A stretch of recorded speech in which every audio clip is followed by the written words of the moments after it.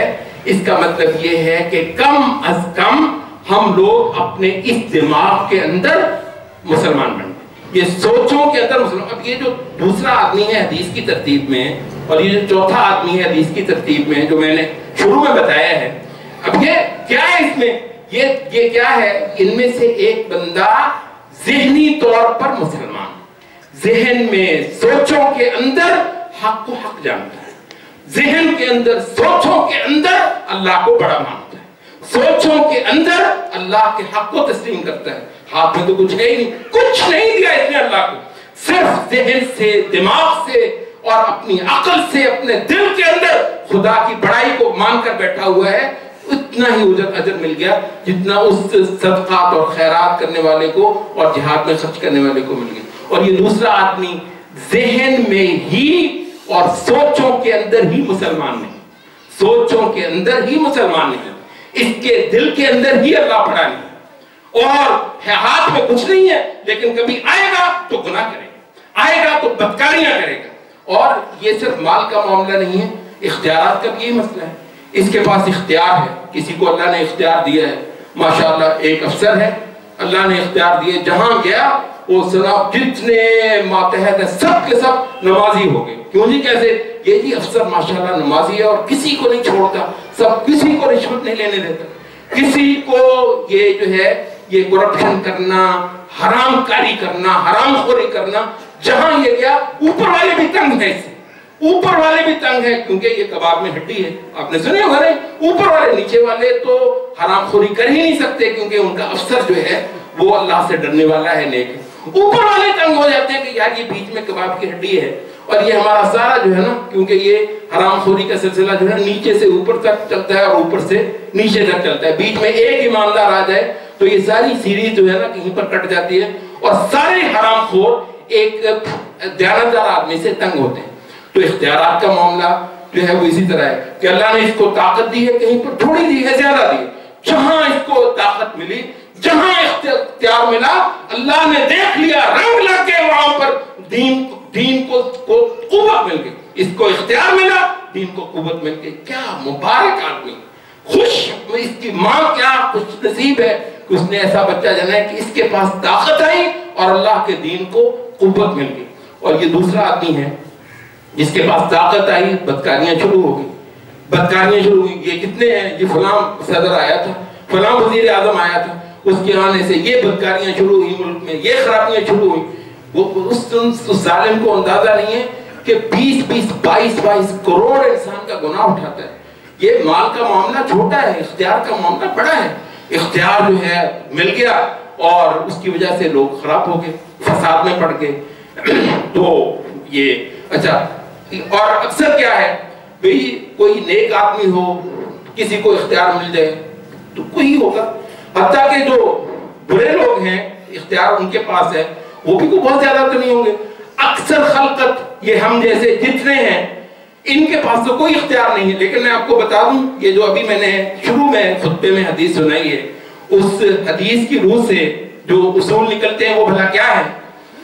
ہم سارے جو ہیں ہمارے پاس تو کوئی اختیار نہیں ہے، ہمارے پاس تو کوئی طاقت نہیں ہے، لیکن ہم جو ہیں سارے کے سارے یا وہ حدیث کی ترتیب میں دوسرا بندہ بنتے ہیں یا چوتھا بندہ بنتے ہیں۔ دوسرا کیا ہے کہ اگر کہیں میرے پاس اختیار ہوتا نا تو انشاءاللہ پورے پاکستان کو میں دارالاسلام بناتا، میں پورے پاکستان کو، پورے ملک کو اللہ کی عبادت میں، اطاعت میں لاتا۔